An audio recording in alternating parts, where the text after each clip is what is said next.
Hello and welcome to YouTube's favorite comic book channel, Cartoonist Kayfabe. My name is Jim Rugg. I'm Ed Piscor.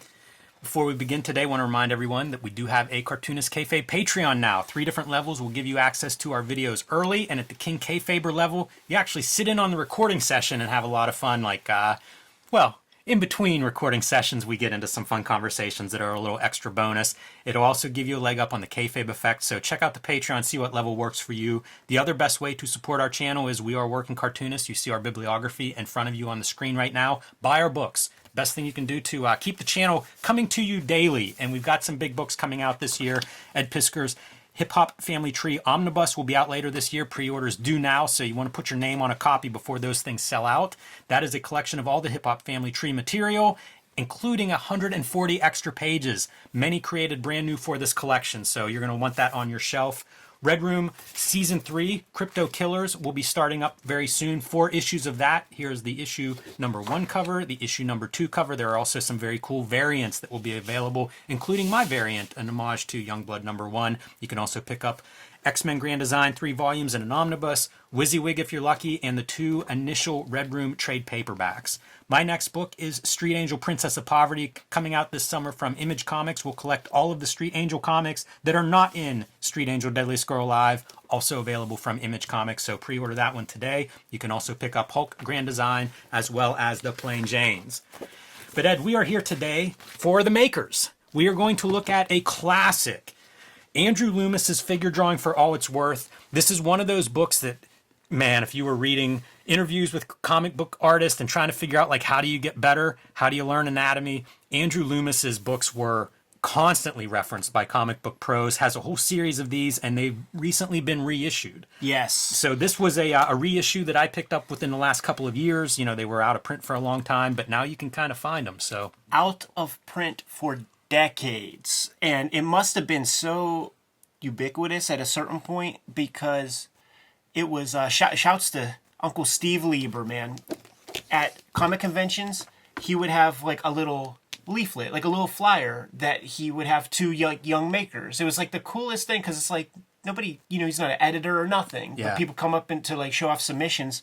Had this little paper with 2 sections. One section was like comics reference stuff. So it was comics and sequential art by Will Eisner. It was Understanding Comics, Scott McCloud. And then the art books, Figure Drawing for All It's Worth, Andrew Loomis, and the George Bridgman Constructive Anatomy book. So you get that paper. There's your marching orders. You could get everything. You could get freaking George Bridgman's Constructive Anatomy at like Walden Books. And there's so many, Dover Press. Like those motherfuckers could print stuff. It's such a high volume that it costs like $10 or something. Could never find this. Couldn't find this in the library system in all of the Pittsburgh Carnegie libraries. It was only like, maybe the Indicia here will tell you, but I swear within the past 10 years. yeah. This edition is 2011, and it's Titan Books is who put this out, so they may be doing subsequent printings as well. Yeah. Yeah, I don't think it's nearly as hard to get now, but that initial copyright, 43. So it's something that served generations of, aspiring figure artists. And I swear to God, the last print run before they reissued it was the 60s. Like, I don't think it was in circulation for a good chunk of time. You see all these techniques, you see the styles. I often, in between projects and stuff, will go back and do some of the exercises, try to loosen up my figure work a little bit, try to understand those hips a little bit more. And he has good examples in here, but there are guys who take his stuff for gospel. This will be your Steve Roods. And Alex Ross are the 2 I think of as like, those are the disciples. Specifically Rood in his comics work, because there are so many methods and materials that Loomis uses in this book. We just saw some coquille board earlier. And Steve Rood will incorporate that into his comics work when appropriate. Yeah, and a lot of stress on things like proportions. And he gives them in a variety of ways. Like we're seeing headshots here, but we're going to see things where it's like a third of the body, being like knees, belly button, top part. And like just breaking this stuff down over and over to really try to make it visually representative, something that you could actually like remember, like, okay, it's 4 of these units high, or it's, 2 torsos and stuff like that. And you see it here, like now we're going to put it in various perspectives, which of course, this is written as like a for the illustrator, Yeah. for somebody who's going to be doing jobs where they got to draw figures into sketches and into finished illustrations. There are people who are not makers who are watching this just out of curiosity too, and like pointing out certain things like you don't know it until you like really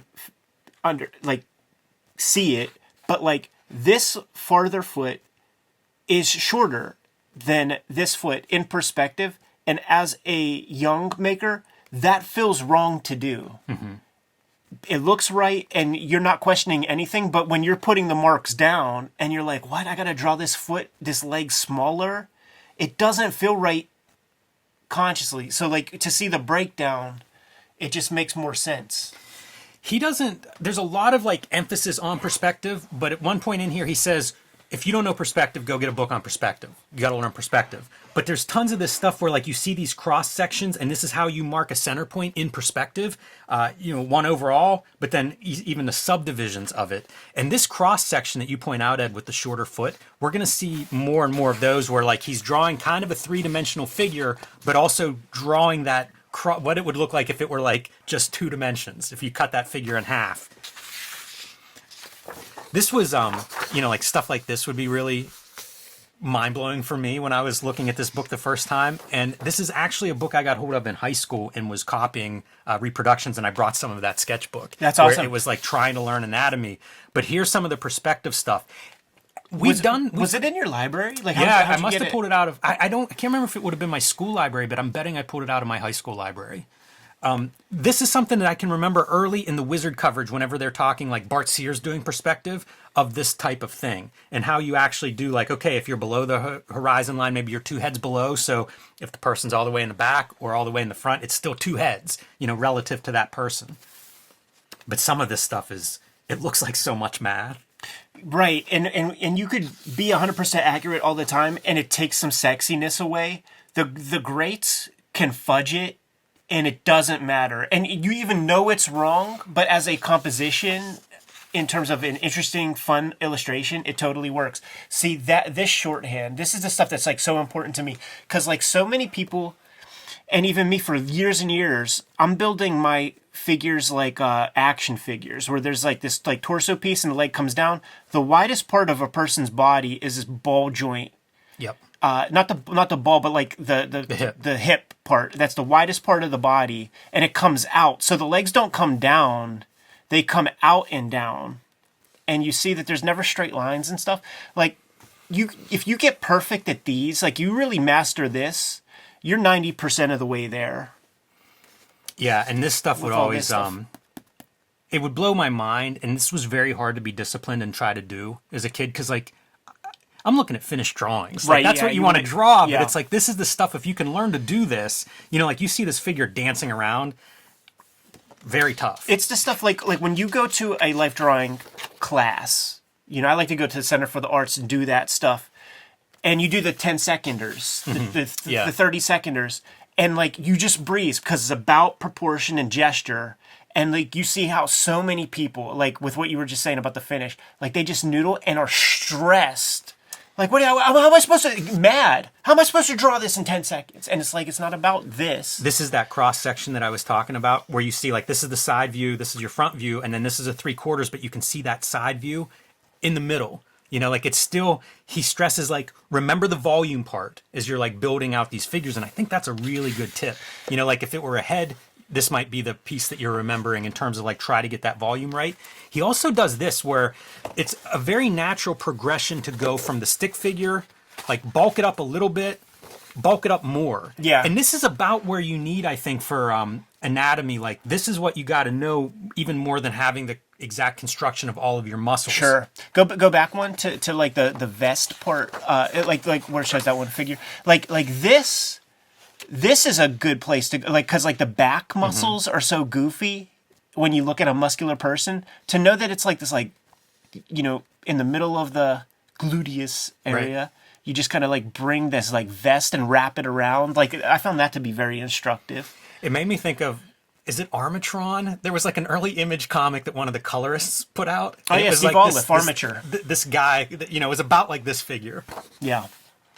See, this is more of that cross section that I was talking about, and this is cool because it's perspective, right? Like here we're underneath that circle, and up, down here we're above it. That's the thing that people don't think about. Like if you have a face, if an eye is here, Yeah. then you see the under part of this eyelid and the upper part of that eyelid. But if the eye's up here, you would not see that upper part of the bottom eyelid, but you would see the top. And like, you need to know that stuff. This figure and perspective thing, I would admire so much how this looked and just struggle to draw all of this. That's what I'm saying, because you have to draw that small leg back there, and it would just be too small compared to like this area and stuff. This is one of those that I think of as new cartoonist. You'll see a lot of flat figures, and that would always be a mark of like really kind of like a Marvel DC guy who's like, oh yeah, they understand figure work well enough to at least give it this dynamic perspective version. And then like this stuff kind of blows my mind. All scaled from this figure. So like he's kind of showing like how these various breakdowns would work. Pretty complex stuff. Right. And this is the shit that you might see as a kid and go, it's hopeless. Like there's no way I'm going to get to be a cartoonist because I don't even understand this. And the truth is you don't need it. But if you want to be Hal Foster, you need it. Yeah. And there is kind of the fake 90% of the way there will kind of get you to that illusion. And to me, it is that thing of like, okay, we're all these figures, 3/4 of their height from their horizon line. And then you can kind of build out from there. But the perspective stuff, man, like this, a figure laying down in perspective, good luck. Totally. We talk about it all the time. Like this should be on page 300. Where do you put that neck, you know? Yeah. Like, or the figure in perspective bending and twisting. But see, here's the thing. He's not there's some kayfabe to it because he had a reference, I'm sure, for that. He's not doing that out of his head, that bent figure, and there's no mention of that in here. Once you get deeper into this book too, I think that this is the kind of thing like you can continue to reference throughout your life. Forever. I keep it right next to the table. I love this drawing, and it points out certain bumps on the body that are bones. This is where, your ulna sticking out, your clavicle, like all of these different pieces of the human anatomy. Your hip bone, Ed, you're talking about the widest point right there. There's a bone right under the surface at that widest point, well, unless you're super fat, maybe. but like, I like knowing like certain of these bumps, they're not muscles. Like you're not going to squat your way to a bigger bone here. The one girl, I think that's helpful. I find it helpful. The one teacher at the Center for the Arts, she was so dope. She's like bone, muscle, tendon, fat pad. That's like what you're seeing at any point.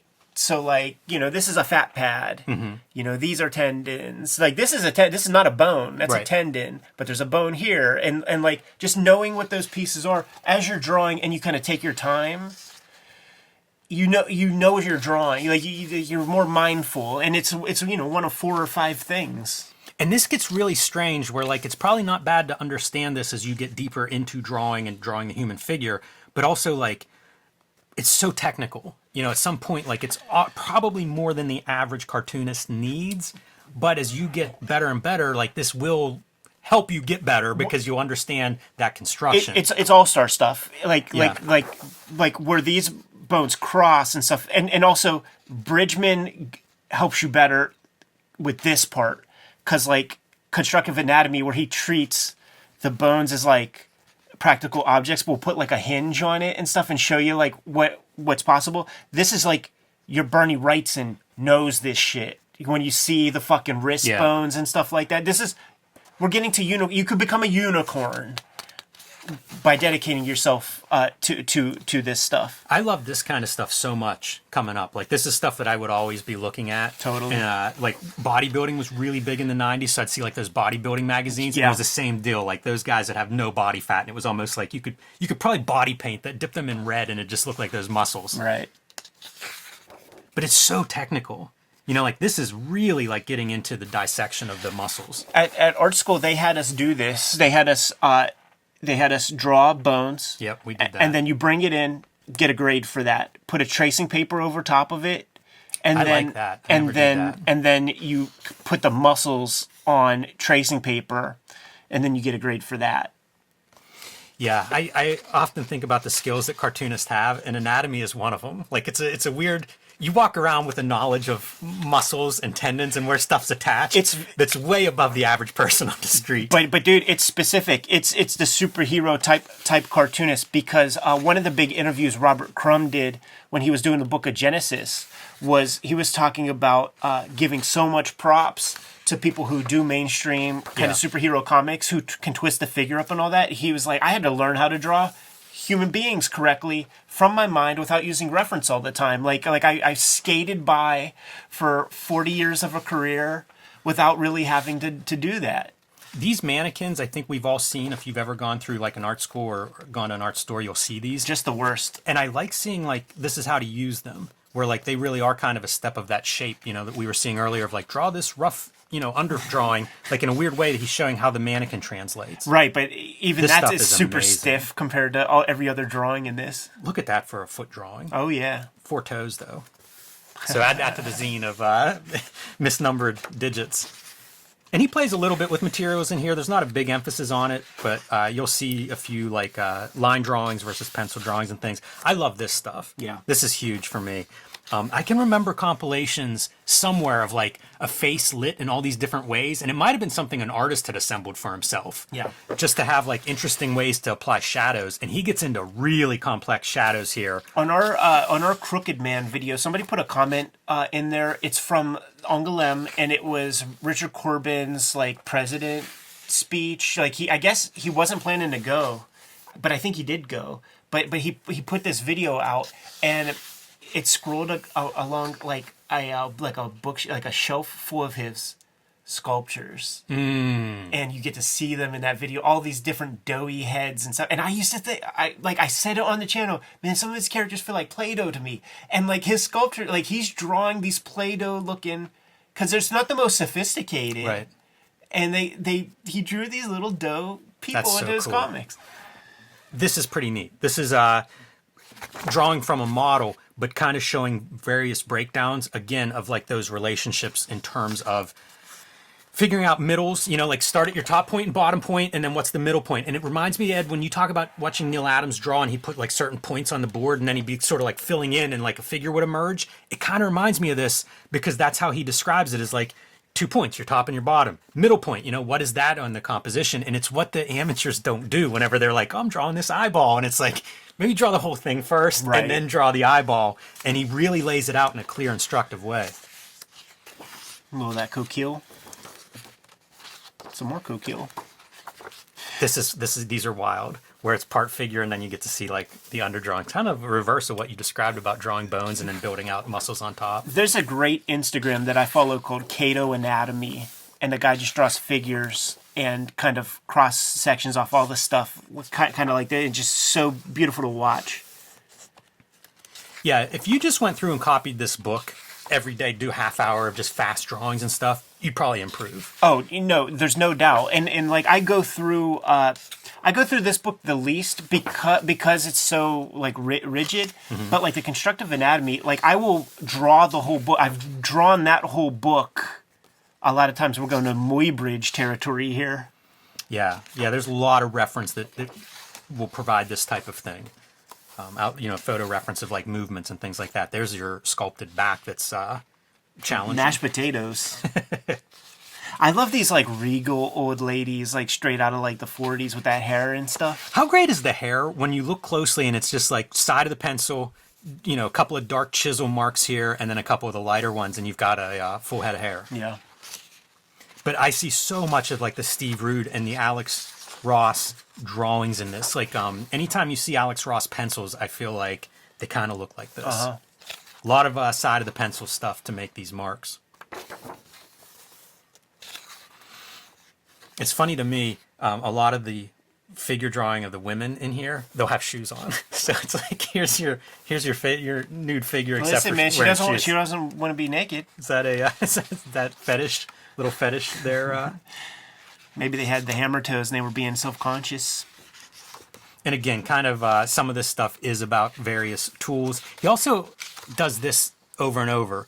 Typical problem, and it'll be almost like an art director is giving you an assignment and then talking about how this applies to some of that, where it'd be like, okay, you're going to rough this figure in, but then you would hire the model if the client chooses this or that sketch. Then you go to the actual having a model reference in the next step. Yeah, and we looked at like process stuff from Killing Joke, where Brian Boland, like his roughs are what you would consider to be like a monthly Batman artist looking piece of art. Yeah. And then he's going to take that piece of art, he's going to shoot some photos of himself in different positions, and he's going to elevate that to be that very rigorous Brian Boland artwork. He mentions this Prismacolor black. Color pencil. Yeah, and he says doesn't smudge. So if you're doing like the pencil drawings, and we've looked at videos recently of penciled comic books that are reproduced from pencils, and it's like, why isn't that all smudged? Or you're doing that on a light box, like how do you get it that clean? Maybe the tool. Yeah, that's something that I hadn't seen before, and he calls it out specifically. Yeah, and that's what they would want us to use on that Coquille board. It's called stipple paper now. Like you could go on Amazon and like search stipple paper and get that kind of. I love these because they're ink pen sketches. Did you do any were you doing figure drawing in ink when you were there? No, because like what we really had to do, man, was loosen up, and you just could be looser with that pencil because everybody was so stiff. So kids are stiff. Reclining poses. This to me says volume and gravity. And we looked at that Steve Rood artist edition not too long ago. And one of my takeaways, and I don't think we said it on camera, was he does weight. Mm-hmm. Like it really feels like those characters are being pulled down by gravity. And it's something that, I mean, that's the next level to me. Because I think of comic book artists as really good figure artists. But then once you start applying gravity, like you're really going to that A+ level. So hard, man. So hard. Doesn't look like it should be, right? Just memorize that. Seems like that shouldn't be impossible, but boy, it's a challenge. Muscles of the face. This is your big jawbone that became very popular, and 90s artists would always accentuate that, like an extra ridge there on the back corner of the jaw. Right. It's when they draw the square jaw, but like the people who can be more sensitive but pay attention to that, that's something that I notice a lot. Learned a lot about anatomy drawing Red Room, watching people get dismembered and stuff. Sure. Gotta get that anatomy correct. I pulled a Jack Ham cartooning book whenever I pulled this. Yeah. And it's funny because like there's tons of this kind of stuff in there too, but it's through the lens of cartooning. Mm-hmm. So like your nose variation be like a square nose, that letter C, Charles Brown nose, like all these different ways to approach features that lie outside of, say, a referenced, realistic approach to it. Here's the chapter that we all need to do more little kid proportions. We've seen so many Nightmare Little Kid stuff, and then hands, of course, hands and feet both, which you will extend to whole books. Right. Yeah, I mean, look, you could fill up a house with drawing books. This is one of the ones that, in comics at least, is very revered and talked about, probably in commercial art. Very much, kind of rose above and became very popular. So it's cool that it's back in print. And if you're looking for anatomy, you could do a lot worse than this. Yeah. And I do got to show off my anatomy notebook. Yes, please. This is my high school. It's so good, man. I had this exact tablet. It's so stupid, too, Jim's Anatomy. It's so funny, though, because I did not remember that this was Loomis's book until I went through this not too long ago. And I think we showed this in a previous video, but I realized this is exactly Loomis. Like, I got hold of the Loomis book before I even knew who Loomis was, and would just go through and copy like some of these pieces from the book. And you can kind of see how impatient I am, because this should have been books of this kind of stuff, but instead, like, I'm doing stupid action comic moments. It's just, it's what's so funny too is this is such poor paper, because I had this exact kind of tablet, and you can't ink on this, and the elbow is never straight and stiff. Also taking notes as I go through. Hey man, it's fucking genius. It's so smart. Even calling out like the bones and stuff. It's funny to see this stuff now, because like this would have been 10th grade, maybe something around that time, and just trying to figure it out. Like you've mentioned before, Ed, once you decide this is the path, it's like so much to try to learn, and it's so frustrating in the beginning because you just don't know any of it. Yeah, and I'm gonna put a disclaimer out there to people that if you have an ambition to like make comics per se, fucking also make the comic. Don't get so caught up in these how-to books that you become a how-to book fetishist. 100%. That exists. I know those people. Like some of the people I went to art school with had all these books drawing from the right side of the brain, all this kind of stuff, and they got so into being like a student of the thing. Maybe even Steve Rood is kind of still in that in a way, man. Like his sketchbooks are epic from what I understand. And, you know, it's not like he has comics coming out all the time. So it's like, pick your poison. Like, what are you? What's important to you? But if you want to make comics and figure this part out along the way or something. But don't just fetishize. It's the best advice. Yeah. Because you're never going to get to a point not making comics where you're ready to make comics. Like, Right. you have to make some bad comics. So bite the bullet and dive into those. And this is a side. Yeah. This is one of many, many tools that you can keep trying to apply as you keep moving forward in the comic making process. Also, there's no way you could tell me that this lettering did not influence Seth on like the complete Peanuts. Good call. This whole package where it's like 3 colors or 4 Yeah. colors. Yeah. Like, I mean, this is Seth lettering. Even this part. Good stuff, man. Long time coming. Putting this on the channel. Jimmy, you good to go? I am. Kayfabers, like, follow, subscribe to the YouTube channel. Hit the bell. We'll notify you when new vids are available. King Kayfabers get these videos before anybody else because they are on our Patreon and we deliver them, those videos, before they see the light of day to Gen Pop. But the vids are brought to you by the books that we make. Jimmy, tell the people what you have. Street Angel. Princess of Poverty is my next book. It'll be out this summer from Image Comics. You can pre-order that one now. It collects all of the Street Angel comics that are not in Street Angel Deadliest Girl Alive. So together, this will be your complete set of Street Angel comics and a very complimentary, handsome set. I also have Plain Janes and Hulk Grand Design on the stands now. And you can join me on patreon.com/JimRugg to see my latest comics that I've been posting weekly on my Patreon. Hip Hop Family Tree Omnibus coming to you in time for the holidays this year. 504 pages with 140 pages of additional art and supplemental materials, including a bunch of art that I did specifically for this book. Put in your pre-orders now. We need to know how many of these things to print and get out to the stores in time for Christmas. There are 4 volumes of Hip Hop Family Tree out there. There are 2 Red Room trade paperbacks, but we're going to begin the last series of Red Room in May, a couple of weeks from now. Red Room Crypto Killers 1. This is the cover. It'll be coming out on a monthly basis. It's going to be coming out. Every story is completely self-contained. 2 trade paperbacks of that out there. 3 trades of X-Men Grand Design and WYSIWYG. Jimmy, tell the people what else we have going on. You can subscribe to the Cartoonist Kayfabe newsletter at the links below this video. You can also find Cartoonist Kayfabe t-shirts, merchandise, hats, fanny packs, stickers, and more at our spread shop. That link is also under this video. All good stuff, man. Give them those marching orders. We'll be on our way. Make more comics.